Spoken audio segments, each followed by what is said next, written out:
Hari itu menjadi hari yang tak terlupakan. Hari di mana seluruh karyawan showroom menyesal seumur hidup. Di tengah hiruk-pikuk keramaian, di antara jas rapi dan parfum mahal, hadir seorang nenek tua gembel membeli Pajero Sport. Di tengah gemerlap, mobil mewah dan hiruk-pikuk showroom eksklusif di Surabaya, seorang nenek tua dengan penampilan lusuh tiba-tiba menggegerkan semua orang. Dianggap pengemis dan diusir dengan hinaan, ia justru membongkar karung penuh uang tunai dan menantang prasangka semua orang. Siapa sebenarnya nenek ini? Dan apa yang akan terjadi ketika rahasia besar di balik kedatangannya terungkap? Di jantung kota Surabaya yang padat dan penuh gemerlap, berdiri sebuah showroom mobil mewah bernama Surya Motor Prima. Gedungnya menjulang dengan desain modern. Dinding kaca besar memantulkan sinar matahari siang, menciptakan kilauan yang menyaingi mobil-mobil. Mengilap di dalamnya, logo brand-brand terkenal seperti Mitsubishi, BMW, dan Mercedes-Benz menghiasi bagian depan, mencerminkan satu hal. Tempat ini hanya untuk kalangan atas. Di dalam showroom, suasana riuh namun teratur. Musik jazz ringan mengalun dari speaker tersembunyi. Di sudut ruangan, menyatu dengan dengung pendingin ruangan dan suara mesin kopi otomatis yang tak henti melayani tamu. Aroma kopi robusta bercampur dengan bau mobil baru yang khas, mengisi udara dengan aura kemewahan dan prestis. Para konsumen datang dengan pakaian rapi, wangi parfum mahal, dan gaya bicara elegan.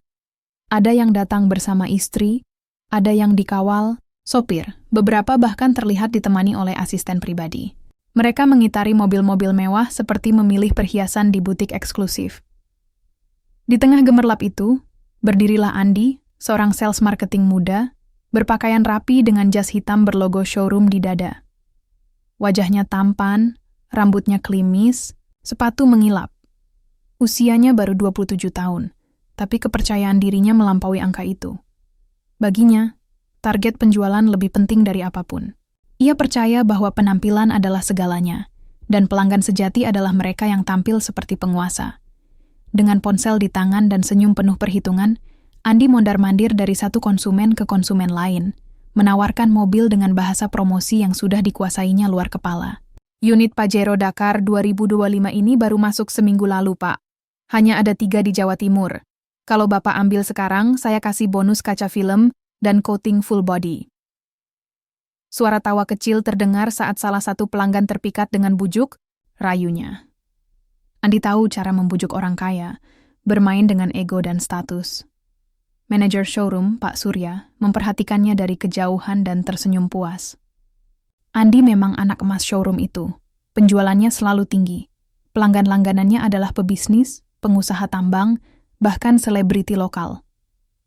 Di ruangan penuh kilau dan ego itu, Andi percaya bahwa dunia hanya berpihak pada mereka yang kuat, berpenampilan menarik, dan punya uang. Ia tidak pernah membayangkan bahwa hari itu akan menjadi titik balik hidupnya, bukan karena target yang terpenuhi, tapi karena kehadiran seorang wanita tua yang akan meruntuhkan seluruh kesombongannya. Dan saat pintu kaca showroom terbuka, suara bel kecil berbunyi. Tak seorang pun memperhatikan sosok Renta yang mulai melangkah masuk, tertatih-tatih dengan tongkat kayu dan karung besar di pundaknya. Suasana showroom Surya Motor Prima tengah berada di puncak kesibukannya. Seorang pengusaha tambang asal Kalimantan sedang menegosiasikan cicilan untuk Pajero Dakar, sementara seorang ibu muda bersuah foto di samping mobil Mercedes-Benz GLC yang mengilap. Tawa ringan, obrolan basa-basi, dan dering ponsel bersahutan menjadi simfoni rutin showroom mewah itu. Namun semua berubah ketika bel di pintu kaca berbunyi pelan. Kring! Sosok yang masuk membuat kepala menoleh, perlahan namun serempak, seperti sebuah gelombang kejut yang menghentikan waktu sesaat. Seorang nenek tua, berpakaian kumal dan lusuh, memasuki showroom dengan langkah tertatih, tongkat kayu tua menopang, tubuhnya yang rapuh. Di punggungnya tergantung sebuah karung goni besar, tampak berat dan penuh, diikat erat dengan tali rafia yang sudah berbulu. Wajahnya penuh keriput, rambut putihnya terikat seadanya, dan keringat menetes dari pelipisnya meski ruangan showroom sangat dingin. Matanya tajam namun lelah, seperti menyimpan kisah hidup panjang yang tak dimengerti orang kebanyakan. Suasana yang semula penuh gaya dan kemewahan berubah hening. Seorang ibu muda memegang hidungnya, menjauh perlahan. Seorang pria paruh baya melirik sinis dan menggerutu. "Showroom macam apa ini? Gembel bisa masuk bebas?" Pegawai resepsionis terdiam sejenak, tak tahu harus berbuat apa. Tak ada SOP untuk menghadapi tamu seperti itu, karena showroom seperti ini tidak pernah menerima tamu seperti itu.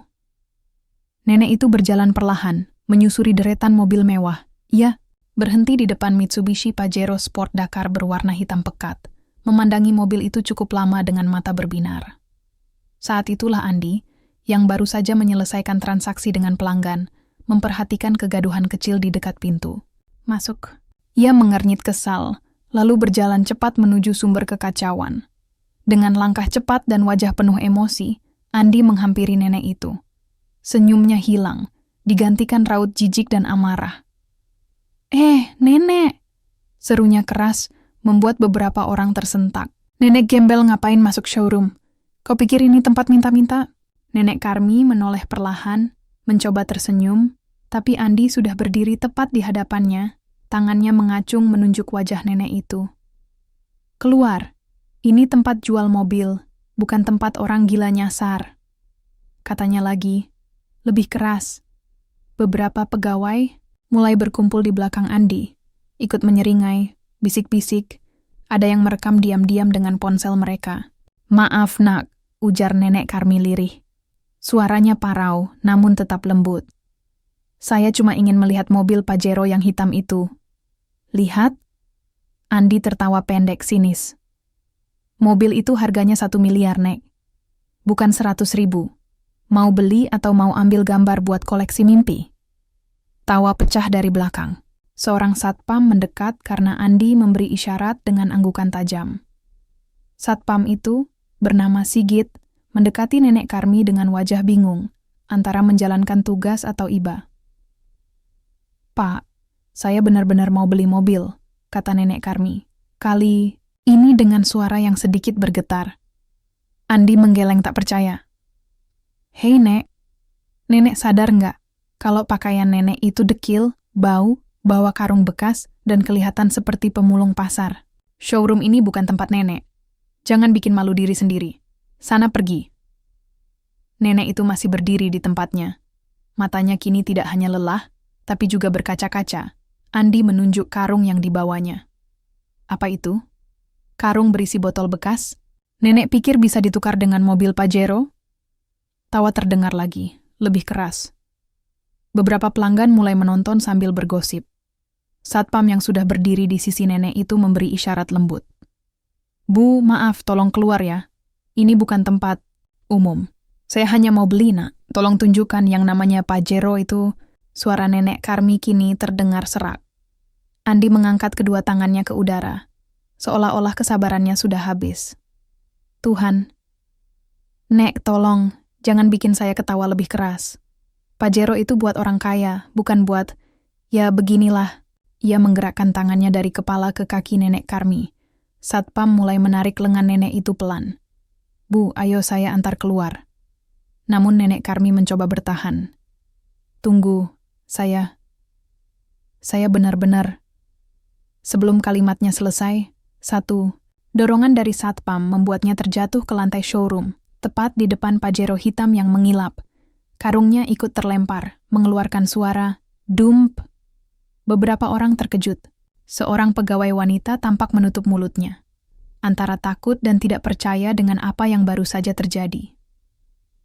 Nenek Karmi tidak langsung bangkit. Ia duduk di lantai, tangannya bergetar menopang tubuhnya yang lemah. Karung goni itu tergeletak di sampingnya, sebagian terbuka. Andi melangkah mendekat, masih dengan gaya angkuhnya. "Sudah, Nenek. Jangan drama di sini. Kalau mau cari simpati, pergi ke pasar, bukan showroom bintang 5 kayak gini."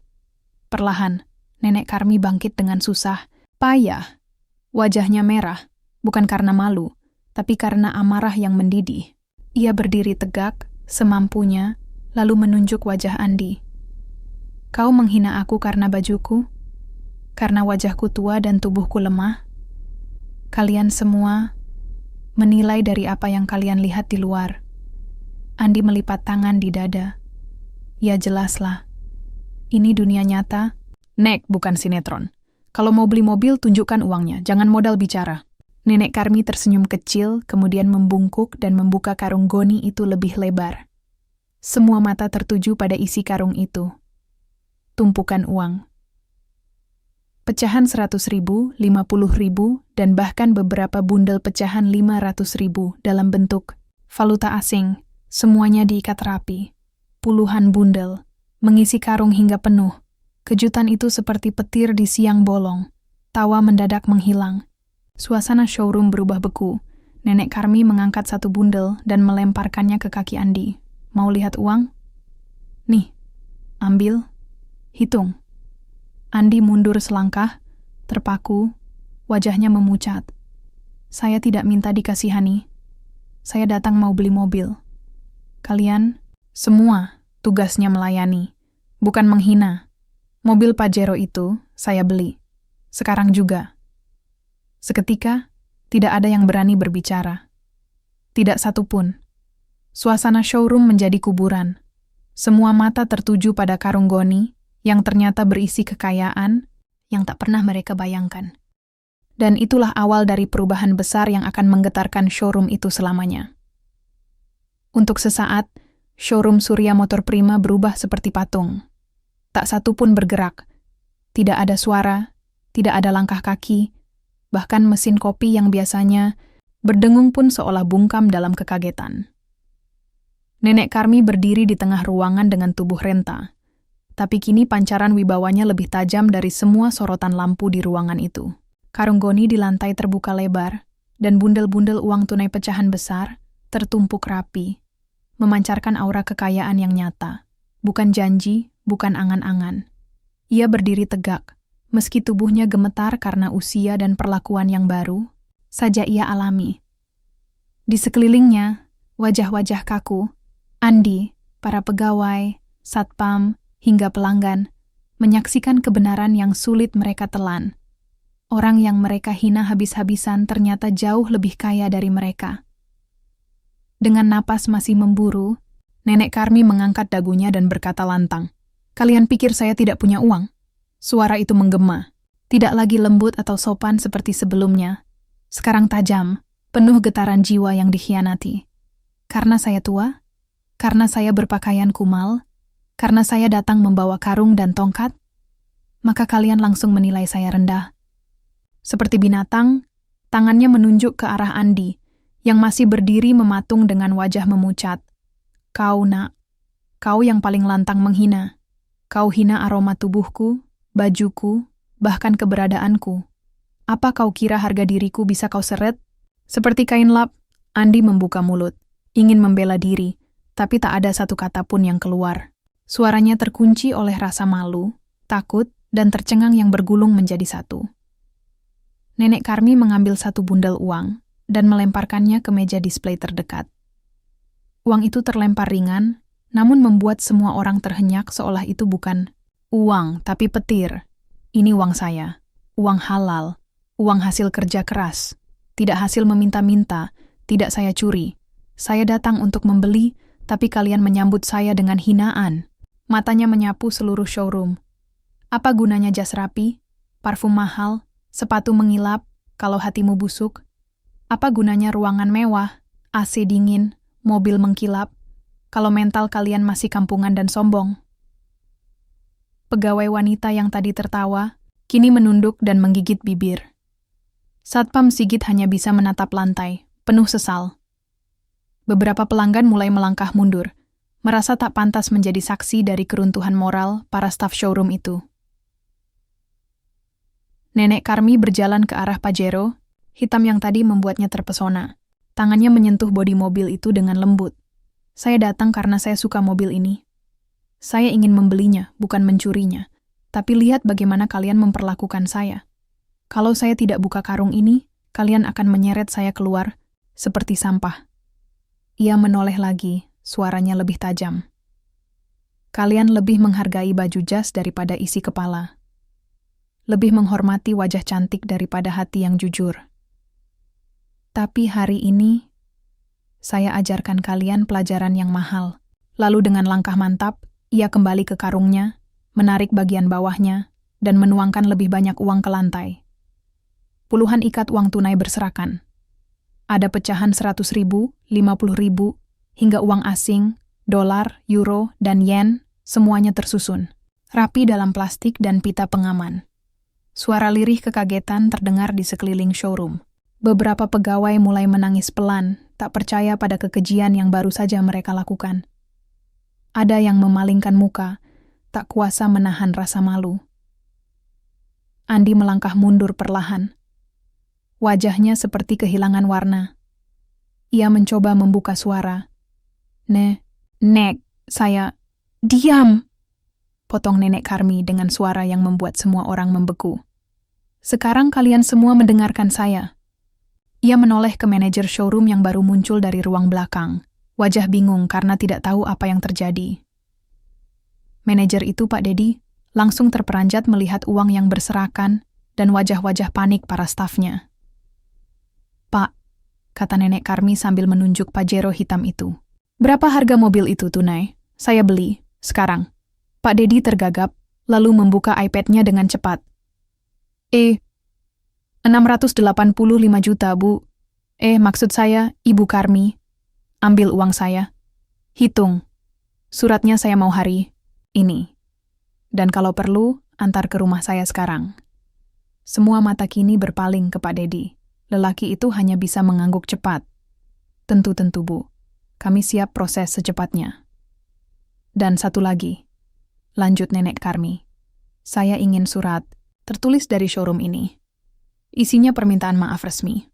Dari Anda, dari sales bernama Andi, dari Satpam, dan siapapun yang ikut menghina saya hari ini. Andi menunduk dalam. Ia tahu, permainan sombongnya berakhir di sini. Saya tidak butuh permintaan maaf dari bibir kalian. Tapi saya ingin dunia tahu bahwa harga manusia tidak ditentukan dari pakaiannya. Saya ingin orang seperti kalian belajar menghormati orang lain sebelum melihat dompetnya. Seketika itu juga, Andi menjatuhkan lutut. Ia bersujud di hadapan Nenek Karmi. Maafkan saya, Nek. Saya tidak tahu. Pegawai lain ikut bersimpuh. Satpam Sigit berdiri, lalu menjatuhkan tubuhnya perlahan. Semuanya menunduk, bersujud, memohon maaf kepada perempuan renta yang baru saja menunjukkan arti sebenarnya dari harga diri. Nenek Karmi menatap mereka semua dalam diam. Kemarahannya masih membara, tapi hatinya tahu. Kadang orang perlu dipukul oleh kenyataan sebelum belajar menjadi manusia. Ia lalu berjalan menuju sofa tunggu, duduk perlahan sambil berkata, ambilkan teh panas. Saya akan menunggu surat mobil saya. Dan bawa Pajero itu ke rumah. Saya tak ingin kembali ke tempat ini 2 kali. Sejenak, dunia di dalam showroom Surya Motor Prima seolah berhenti berputar.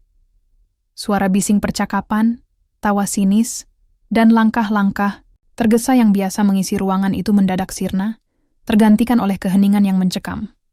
Andi berdiri terpaku, matanya melotot tidak percaya. Jari-jarinya yang tadi dengan pongah menunjuk dan mengejek, kini menggenggam erat ujung jasnya sendiri, seolah mencari pegangan dari keguncangan yang dirasakannya. Tubuhnya seakan melemah, dan pelan-pelan ia mundur beberapa langkah, bahkan tidak berani memandang langsung ke arah Nenek Karmi. Tak jauh dari Andi, Satpam Sigit terlihat panik. Tubuhnya kaku, wajahnya pucat, dan keringat dingin membasahi pelipisnya. Ia sadar, kejadian ini bukan hanya masalah sederhana yang bisa diselesaikan dengan usiran seperti sebelumnya. Ada sesuatu yang jauh lebih besar terjadi, dan ia tidak tahu harus berbuat apa. Beberapa pelanggan, yang dari awal hanya menjadi pengamat, mulai mengeluarkan ponsel mereka. Kamera dan video merekam momen bersejarah itu. Mata mereka terbelalak dan jari-jarinya sibuk menekan tombol rekam, menyiapkan konten yang bakal viral. Di sudut lain, seorang ibu muda yang awalnya mencibir mulai menunduk, malu. Seorang pria paruh baya yang sempat bersandar di pojok mulai bergumam, kok bisa ya nenek tua itu punya uang sebanyak ini? Pak Dedi berdiri di belakang meja. Wajahnya berubah dari bingung menjadi serius. Baik, Ibu Karmi. Kami akan segera hitung uang ini dan memproses pembelian Ibu. ujarnya dengan nada penuh hormat. Mohon maaf atas kejadian tadi, itu tidak pantas terjadi di sini. Pak Dedi segera menghubungi bagian administrasi dan keuangan showroom. Perlahan, suasana yang tadinya penuh kemarahan berubah menjadi tegang dan penuh rasa hormat.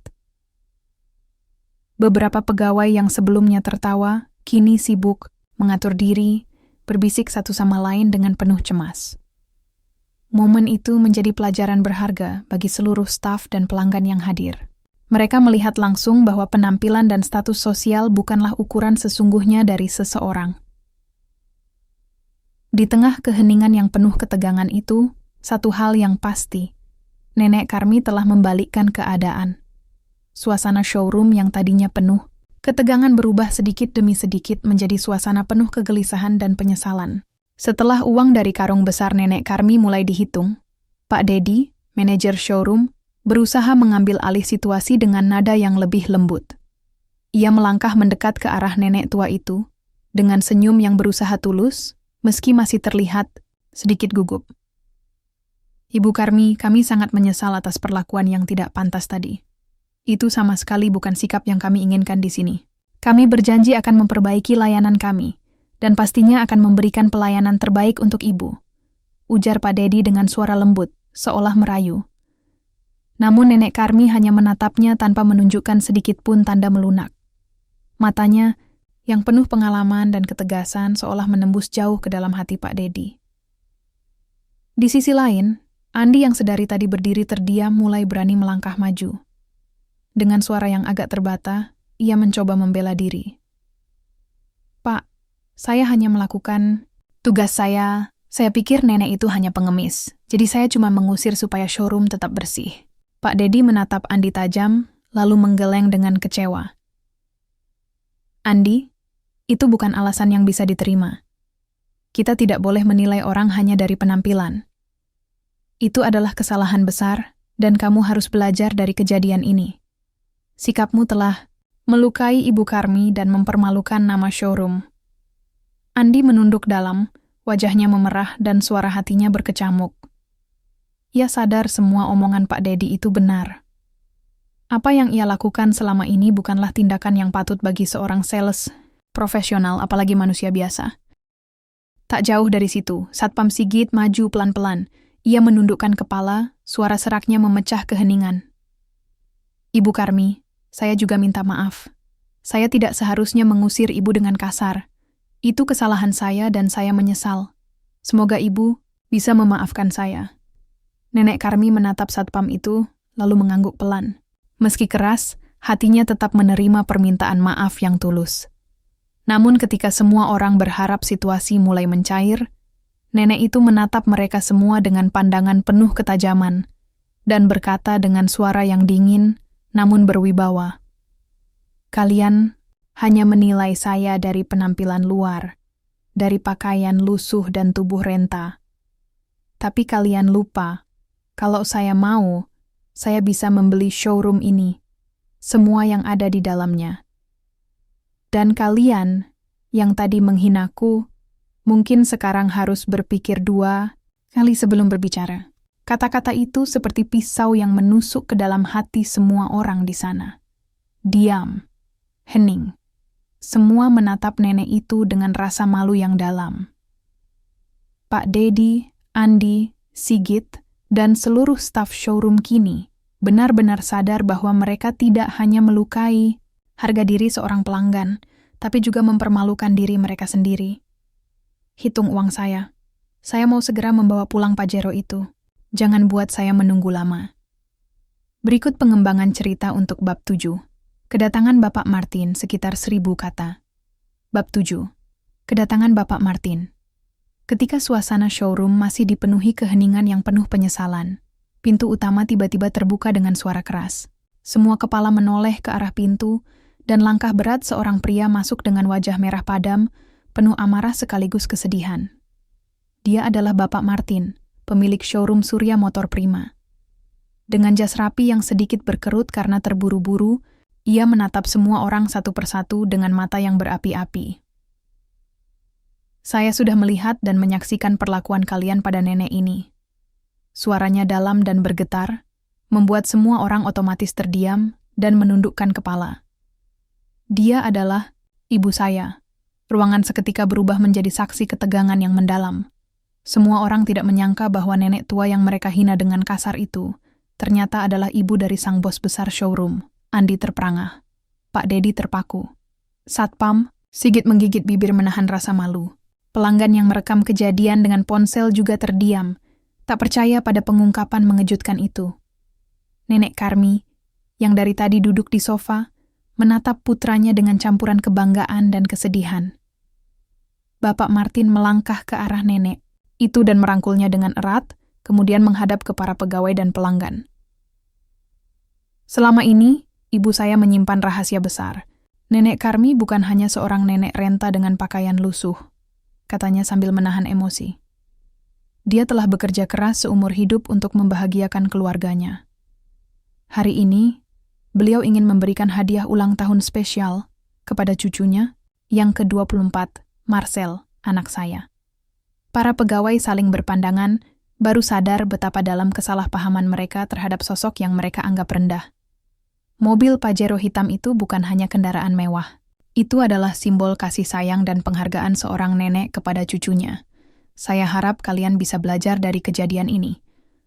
Bahwa tidak semua yang tampak dari luar menggambarkan isi hati dan kekayaan seseorang, ujar Bapak Martin dengan nada tegas Marcel, yang ternyata sudah berdiri di sudut ruangan, melangkah maju dengan senyum lebar. Ia menatap neneknya dengan mata berbinar-binar. Terima kasih, Nek. Hadiah ini sangat berarti buat aku. Nenek Karmi tersenyum hangat, lalu berbisik, ini untukmu, Marcel. Semoga kau selalu ingat, harga diri dan kasih sayang jauh lebih mahal dari apapun di dunia ini. Suasana showroom yang sempat kacau berubah menjadi hangat dan penuh rasa hormat. Semua yang hadir belajar satu hal penting. Jangan menilai orang hanya dari penampilan, karena di balik setiap sosok ada cerita yang layak dihargai. Setelah suasana di showroom mereda dan para karyawan dengan tulus meminta maaf, Nenek Karmi akhirnya mengangkat wajahnya. Wajah yang penuh keriput itu menunjukkan senyum lembut. Tanda pengampunan yang tulus.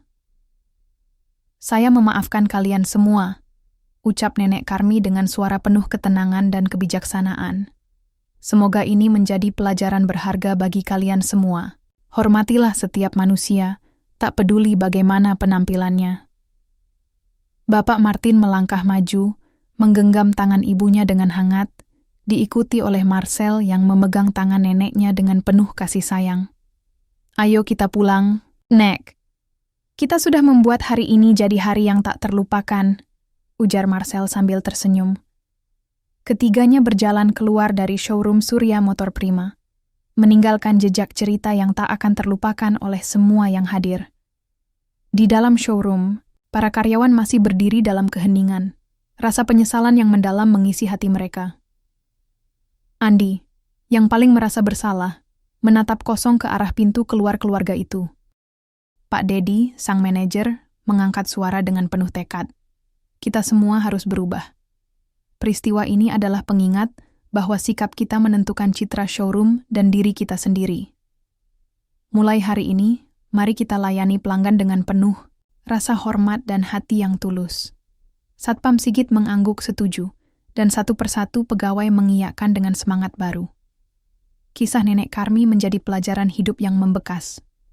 Showroom yang dulu penuh dengan arogansi kini berubah menjadi tempat yang ramah, penuh hormat, dan lebih manusiawi. Hari-hari berlalu sejak kejadian yang mengguncang showroom Surya Motor Prima. Namun kenangan tentang seorang nenek tua berpakaian lusuh yang mengubah segalanya masih membekas kuat di benak semua karyawan.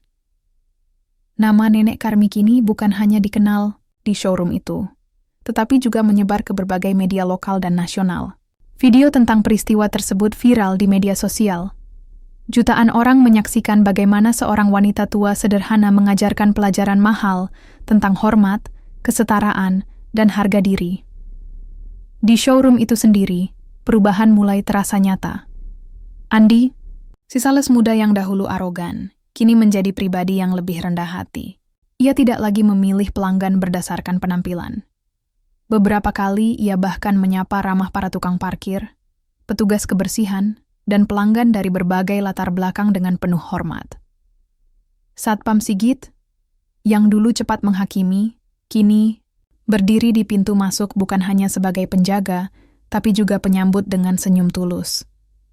Manajer Dedi membuat kebijakan baru. Setiap staf diwajibkan mengikuti pelatihan etika pelayanan dan empati.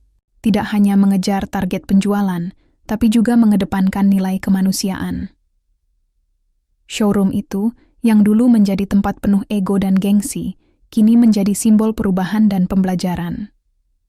Sementara itu, di rumah mewah di pusat kota, Nenek Karmi duduk di teras bersama cucunya Marcel. Pajero hitam yang ia beli terparkir di halaman. Namun bukan mobil itu yang menjadi kebanggaannya, melainkan martabatnya yang tetap ia pertahankan, bahkan saat dunia merendahkannya. "Nek," ujar Marcel sambil menyeruput teh, "aku nggak akan pernah lupa pelajaran hari itu. Harga diri itu lebih mahal dari semua mobil di showroom." Nenek Karmi tersenyum lembut, menatap langit yang mulai berwarna jingga. "Ingat Marcel, orang boleh miskin, tapi jangan pernah miskin adab. Dunia kadang silau melihat jas, tapi lupa melihat hati."